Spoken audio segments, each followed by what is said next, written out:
Cada día es una aventura única para descubrir juntos de todo. Hoy conoceremos un poco sobre la biodiversidad, la conservación y el cultivo de los bosques en el marco de la segunda semana del árbol. Yo soy Alexia y desde la Biblioteca José Vasconcelos en la Colonia Buenavista, esto es De Todo. ¡Comenzamos!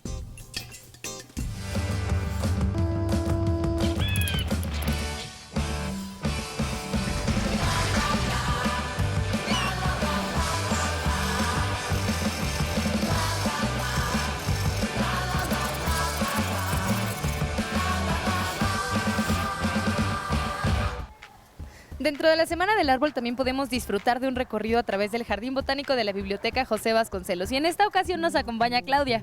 ¿Cuál es el objetivo de este recorrido? Claro, el objetivo de este recorrido más que nada es mostrar a las personas un poco de la vegetación que se encuentra aquí en México. Vamos a tener diferentes zonas. Este es un jardín temático en el cual vamos a encontrar tropicales, bosques, un área de árboles frutales y plantas medicinales y aromáticas que también consumimos. ¿En qué año fue creado este jardín? Este jardín se inauguró en el 2006.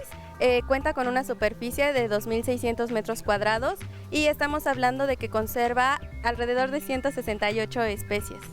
Claudia, ¿y por qué crear un jardín botánico alrededor de una biblioteca? ¿Cuál es el objetivo?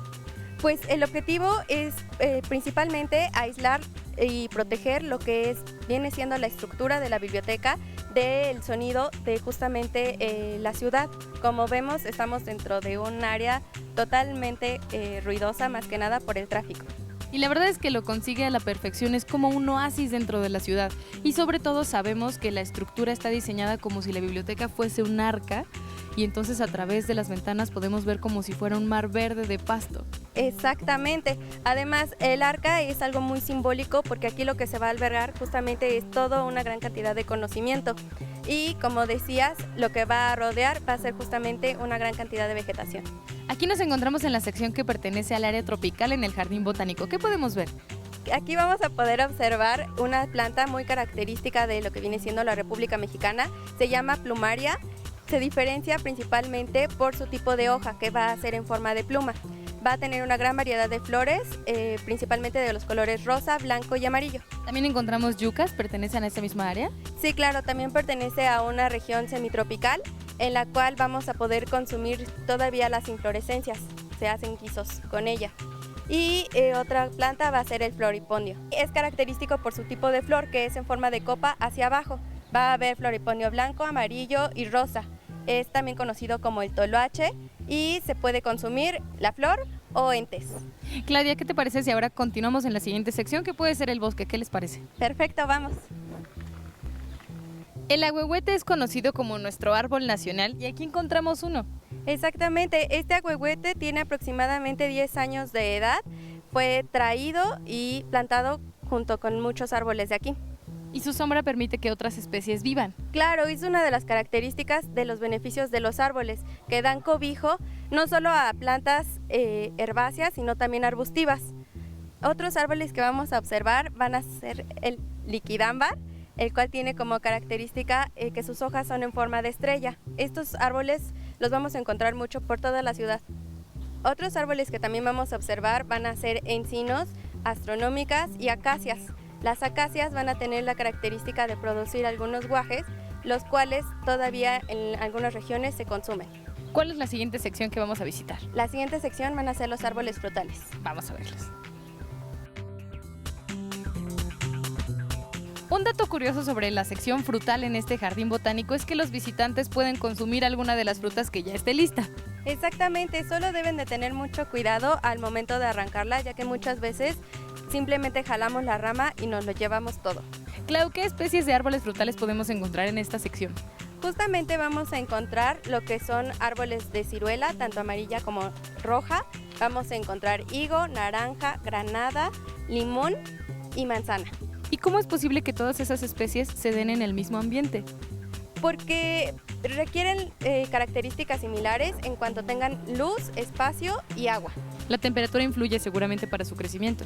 Sí, claro, más que nada para también el proceso de maduración y que los árboles llegan a alcanzar la producción de la fruta.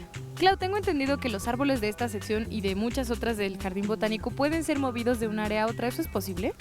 Sí, claro que sí, eso requiere pues la autorización y que el árbol esté en condiciones de moverse o bien que esté enfermo. En esos casos se requiere todo un proceso de maquinaria y para empezar a moverlos y cambiarlos de sección. ¿Qué les parece si ahora vamos a conocer la sección de plantas medicinales y aromáticas? Vamos. En este jardín botánico encontramos muchas especies que son representativas de México. ¿Por qué incluir plantas medicinales y aromáticas, Clau? Porque tienen una gran importancia para el país. Las consumimos tanto de forma medicinal como culinaria. Vamos a encontrar muchas variedades de plantas, como son lo que es la hierbabuena, la menta, la manzanilla, el orégano, que bien lo consumimos en ricos platillos de pozole, y también la hoja santa, que también es muy culinaria. Hay mucha lavanda también. Sí, exactamente, es un arbusto que permite una gran dispersión y es muy utilizada en la parte de tés, en la relajación. Dicen que uno siempre tiene que tener en la puerta de su cocina lavanda, albahaca, romero.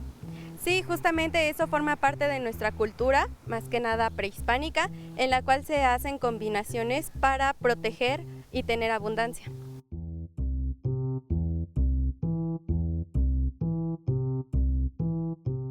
Los árboles, al igual que todos los seres vivos, poseen una genética compleja y conocerla es primordial para su conservación. Vamos a conocer al doctor Antonio González para que nos cuente más al respecto. México es un país megadiverso, o es considerado entre los 5 primeros países en biodiversidad, principalmente debido al número de especies que hay de ciertos organismos, ¿no? El número de especies totales y el número de especies endémicas, que son aquellas que son exclusivas del país, ¿no?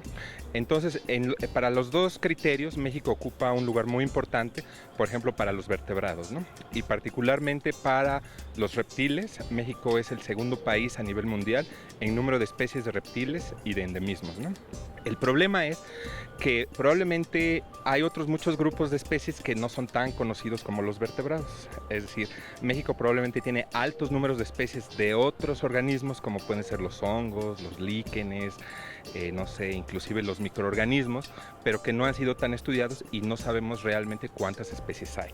Aunque lo más probable es que también haya una gran diversidad de estos organismos. El interés que me lleva a estudiar a profundidad las especies de encinos tiene que ver con el hecho de que México es a nivel mundial el país que más especies de encinos tiene. Es decir, estamos hablando de unas 500 especies más o menos a nivel mundial, de las cuales en México existen más o menos 160 especies. Y de esas 160 especies, más o menos 100 son especies endémicas de México, es decir, que únicamente existen en México y lo más probable es que hayan surgido en México. Cuando, digamos, yo inicié mis estudios de doctorado, pues me interesaban los encinos. Y de lo que me di cuenta es de que había prácticamente 0 estudios al respecto. Es decir, nadie había, salvo algunas cuestiones forestales o ecológicas, nadie había estudiado a profundidad, digamos, la evolución o la genética de los encinos, ¿no? Y de ahí surge el interés, tanto por su importancia como por el grado de desconocimiento que tenían, ¿no? Los encinos se clasifican en varios grupos. Los principales que hay en México son, por un lado, los que se llaman encinos blancos y por el otro lado los encinos rojos. Esto tiene, digamos, es un nombre coloquial que reciben y es básicamente por el color de la madera que tiene. O sea, el de los rojos, pues si tú cortas el árbol, pues verás que la madera es rojiza o medio anaranjada, y la de los blancos, pues es amarillenta o casi blanca, ¿no? Pero además de esto, pues sí son dos grupos, digamos, evolutivamente bien separados, ¿no? Entonces, de las 7 especies que yo mencioné en la conferencia, pues digamos que 4 son de encinos rojos y 3 son de encinos blancos. Entonces, en nuestro estudio estamos tratando de abarcar los dos grupos principales, ¿no? Tanto los rojos como los blancos. Otra característica que nos ha interesado para elegir estas especies como foco de nuestro estudio, pues ha sido que tienen distribuciones muy amplias. O sea, son algunas de las especies que están más ampliamente distribuidas en el país. Por ejemplo, una de esas especies, que es Quercus rugosa, pues tiene la distribución más grande de todos los encinos de México. De hecho, se encuentra desde Arizona en Estados Unidos hasta Honduras en Centroamérica, ¿no? Y todo México, desde Chiapas hasta Chihuahua. Entonces, esto ya lo hace un sujeto de estudio interesante, porque es probable que entre las poblaciones haya diferencias genéticas que sean interesantes, ¿no? Y las otras especies por ahí andan, o sea, no tienen una distribución tan amplia, pero sí tienen una distribución muy amplia, en contraste con otras especies que tienen una distribución muy chiquita, ¿no?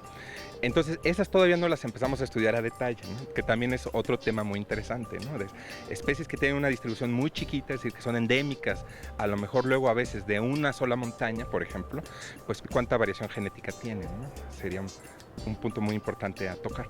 Pero bueno, ahorita nos hemos concentrado en las especies de distribución amplia, ¿no?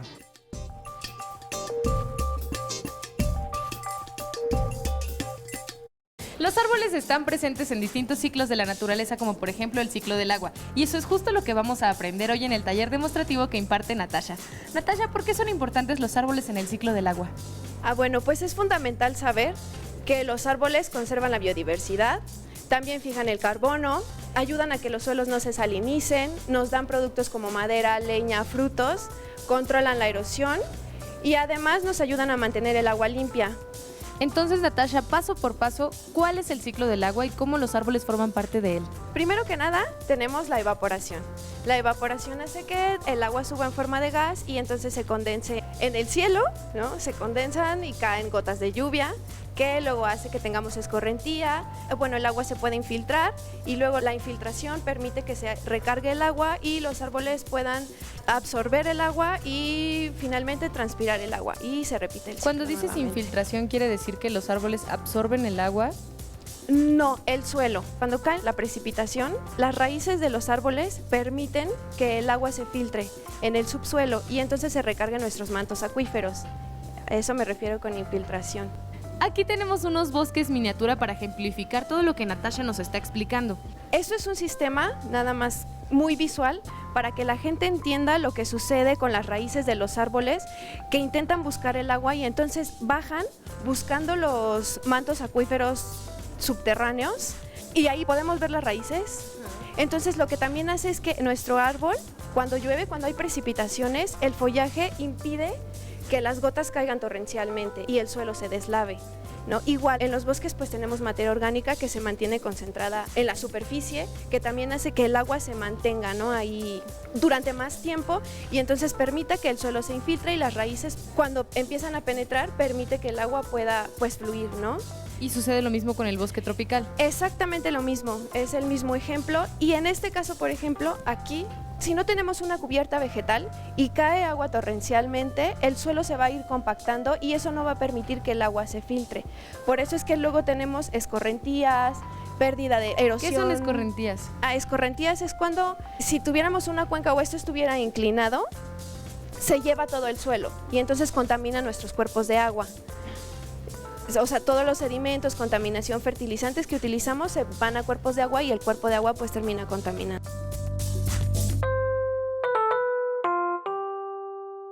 En este taller también podemos comprender cuál es la importancia de los bosques en compañía de Virginia.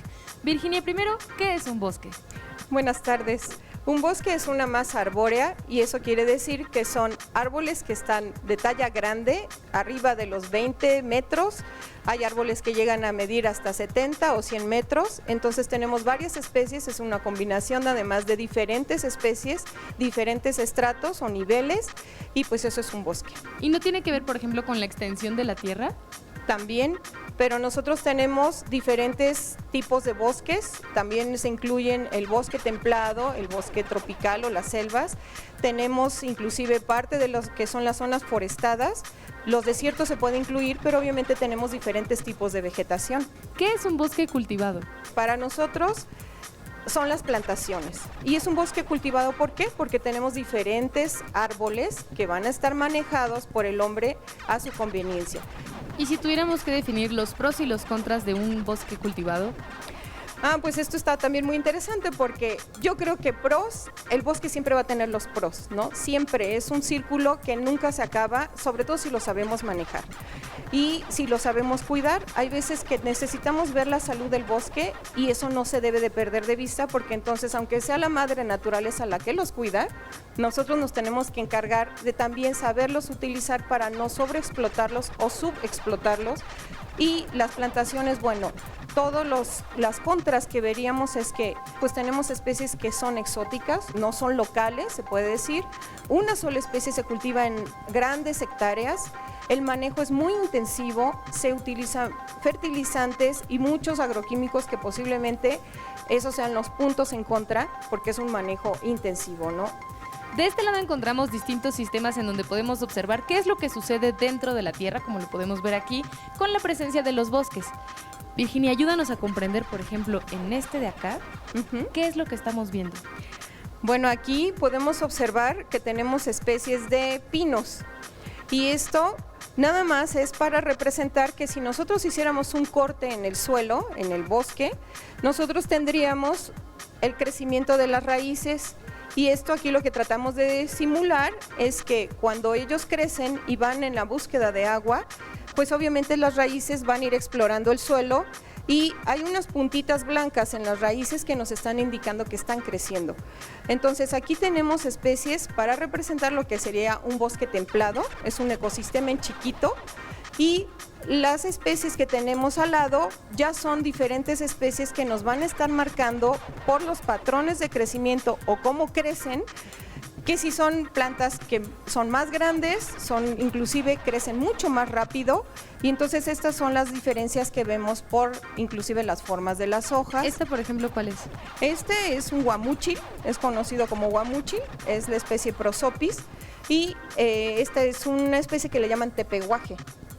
Así de bonito el nombre. Y son de crecimiento acelerado. Y estas son de crecimiento rápido. Estas plantas nos sirven, si nosotros las quisiéramos manejar en plantaciones, pues obviamente estas son muy útiles porque estaríamos produciendo muy rápido arbolitos que les ves ya la forma de árbol en meses. Contrario a los pinos que crecen muy despacio y para que uno los vea como árboles, estos necesitan crecer, pues después de 10 años estaríamos viendo ya una forma de árbol.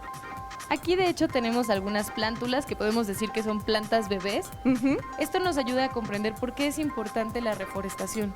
También, sí, de hecho aquí esto nos ejemplifica un poco cómo es que nosotros tendríamos sus raíces formadas y si nosotros no las cuidamos, normalmente lo que hacen es que tienen que penetrar en el suelo. Y entonces, una vez que la raíz empieza a desarrollar, va a tener raíces laterales, como en esta que se ve, un poquito. Entonces, estas plantulitas, si nosotros no las cuidamos, lo que va a suceder en el bosque es que no se regenera. Esa es la palabra, no se regenera. Y entonces nosotros tendríamos que entrar a reforestar.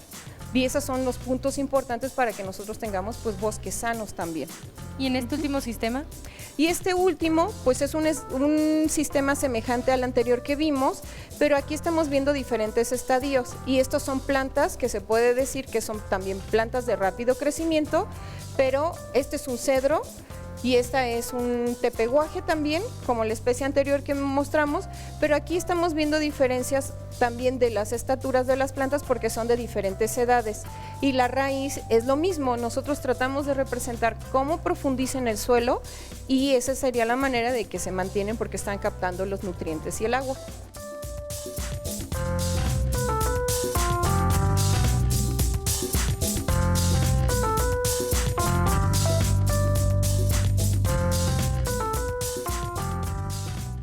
Y de este lado encontramos una exhibición de diferentes frutos y semillas de muchos tipos de árboles. Virginia, ¿por qué es importante exhibirlos?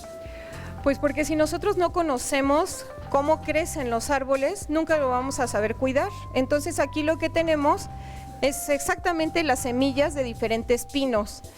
Y bueno, los pinos son los que más abundan en nuestros bosques. Finalmente los bosques templados pues están conformados de pinos y de encinos y de varias especies, pero aquí lo que podemos ver son inclusive sus frutos, que son lo que comúnmente llamamos piñas, pero son conos en donde se van a encontrar las semillas aquí adentro. Entonces nosotros ahorita ya no las vemos porque ya se abrieron, estas son las escalas del cono, pero las vamos a tener en cada uno de estos frutos y entonces si uno no conoce dónde se reproducen, podríamos estar tirando a la basura infinidad de arbolitos que pudieron haber germinado con cuidado. Claro, quitamos esa posibilidad. Claro. Entonces aquí una de las cosas que ustedes pueden ver es que esta es la manera en que se dispersan las semillas. Aquí esto que se llama este tejido, si gustas tocarlo, es un ala. Si tú le quitas esa ala, la semillita va a caer al piso, pero si tiene el ala, pues vuela. Y entonces sóplale, aquí mira, espérame, con más, sóplale. Y así se dispersan. Y así tenemos el crecimiento de nuevos individuos. Y así tenemos claro que necesitan tener las condiciones adecuadas para crecer, porque si no tienen agua y si el suelo está compactado, entonces obviamente no van a crecer. ¿Y qué tienen adentro? Pues adentro va a estar justamente el embrioncito que va a crecer para formar una planta. Entonces aquí yo les voy a enseñar que esta es una especie que se llama oyamel, bueno, se conoce como oyamel, pero es el abies, su nombre científico, pero huélela, rompe la semilla y huélela.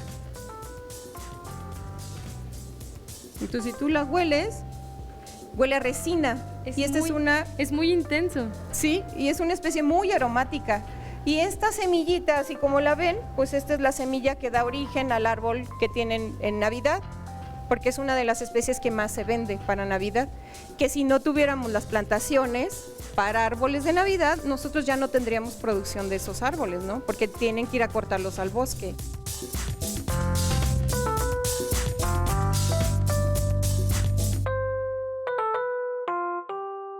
Ahora vamos a conocer al doctor Martín Mendoza para que nos cuente sobre el árbol y el bosque. Los árboles crecen muy despacio, en general la mayoría de organismos y el mismo suelo, la formación del suelo es muy lenta. En México la ley, por cierto, no les llama bosques, les llama terreno cerril, tenga o no tenga cerro. Los terrenos que no sean ganaderos o agrícolas son terrenos cerriles. Entonces depende del dueño, quién es el dueño. Si el dueño lo que quiere es producción, dinero, vivir de eso o comer lo que está ahí, entonces pues la gestión se dirige a ese fin y el bosque desaparece y se convierte en una huerta. En Estados Unidos como que la mitad del bosque del gobierno es productivo, entonces permiten que empresas usen esos recursos y hay reglas. Entonces la gestión es que se administre el bosque para sostener la diversidad biológica original y mantener eso a perpetuidad hasta que el pueblo decida otra cosa. Y finalmente los bosques industriales. Los bosques industriales son grandes extensiones de terreno que están pensadas para cierto producto, cierta industria en cierto lugar, en un lugar de acopio. Por cierto, para el caso mexicano está bien estudiado académicamente y básicamente la gente está conforme con lo que está ahorita. O sea, lo que tenemos es la cantidad suficiente. Los expertos dirían que tenemos un exceso de bosque. Podríamos reducir el área forestal un X cantidad moderada. Depende si al país le va bien o mal, ¿no? O sea, si fuéramos China, había que reducir bastante el bosque. Si nos va súper mal, entonces podemos tener más bosque. Pero el bosque que tenemos es poco más o menos el que satisface lo que los mexicanos queremos del bosque, de acuerdo a lo que está ya sea escrito o lo que la gente dice. ¿Qué desea el mexicano del bosque? Que sostenga a las comunidades rurales. Entonces, las comunidades de alguna forma ya están en una etapa cultural de autodeterminación. Entonces, poco a poco van siendo como dejando las muletas. Ya no necesitan la muleta del bosque y ahora pueden hacer bosque u otra cosa. Entonces, el bosque cumplió una tarea social. Se pidió sostener a las comunidades y mientras haya se van a seguir sosteniendo. Pero cada vez hay menos y cada vez son menos importantes en la vida nacional. Entonces, cuando se acabe eso, pues habrá que volverle a preguntar a la nación qué quiere hacer con los espacios naturales, bosque o no bosque.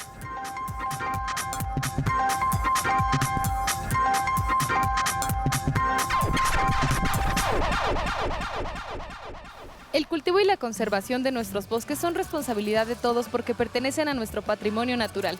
Cuéntame si alguna vez has plantado un árbol a través de nuestras redes sociales. Tenemos Facebook y tenemos Twitter. Y si quieres volver a ver este capítulo, solo entra a nuestro podcast en iTunes o a nuestro canal en YouTube. Yo soy Alexia y recuerda que cada día es más divertido si descubrimos juntos de todo.